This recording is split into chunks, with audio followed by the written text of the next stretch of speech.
Hey, it's Nat, and today we're going to be setting up a breeding tank for our CPDs. So we've started to relocate all of our fish into our new fish room. Now it's time for our CPD breeding colony to go to their new tank. We've just started breeding these fish and we've actually had a lot of success. Now that we're going to be moving them into a new tank, I want to set up a nicer habitat for them. To start, we're going to add a nutrient base layer. I mixed this together myself using 3 components: a coarse sand, a fine gravel and aqua soil mix. Finally, I add root tabs to the mix. I get these from Bunnings and so far I found them really effective.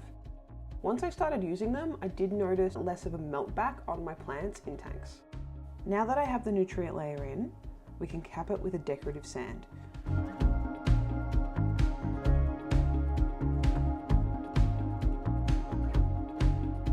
This container will hold Java moss, which is where I want them to spawn. I've made an egg trap within it, which will stop the adults from being able to reach their eggs. Now, these fish do eat eggs, so if you don't have anything to stop the adults from getting to them, they will eat their eggs. I've seen people use marbles, egg traps like I've got here, and also even just like an upside down Coke bottle that's got the top cut off into a container so that the eggs go through and the adults can't get in. This is just the way that I went. I've just gone and collected some plants from my other tanks that have been growing really nicely. I really do want to keep plants in this tank quite sparse, as I want the fish to choose to spawn into the Java moss that I will add later.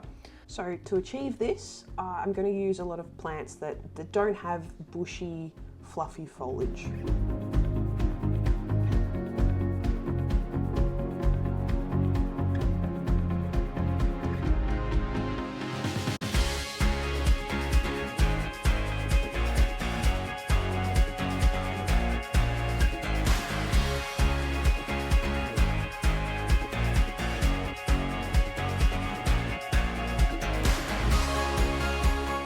I'm keeping a lot of these plants in the background of the tank, as I'm going to be removing this container periodically to collect the eggs from. This just will give us a lot more open space to be able to remove and alter the aquascape as required.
Realized that I didn't leave space for my filter, so I did end up moving my rocks around so that I could get it in the back there.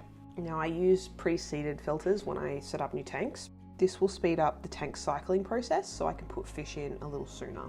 I still like to leave it for a day or 24 hours and then test the water to make sure, because it doesn't always work, but hopefully this time it will.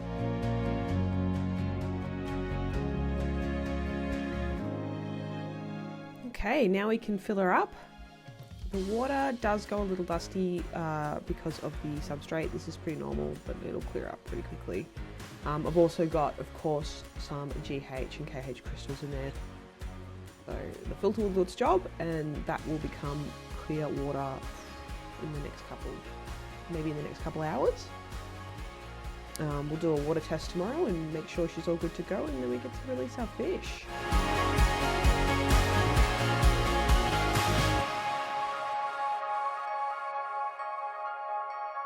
So it's actually been about 2 weeks since we set this tank up. Unfortunately, the cycling process did take a little bit longer with this tank, which can happen sometimes. We have tested the water and it has come up perfect. Now I'm going to add the Java moss to the egg trap to make an enticing spawning area for the fish that are going in here.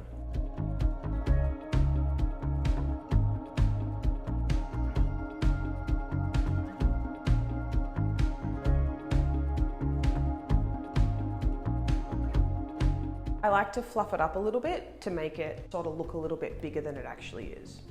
If you're enjoying this video so far, please like and subscribe and leave a comment because I'd love to hear from you guys. Okay, now it's time to add our celestial pearl danios to their new home.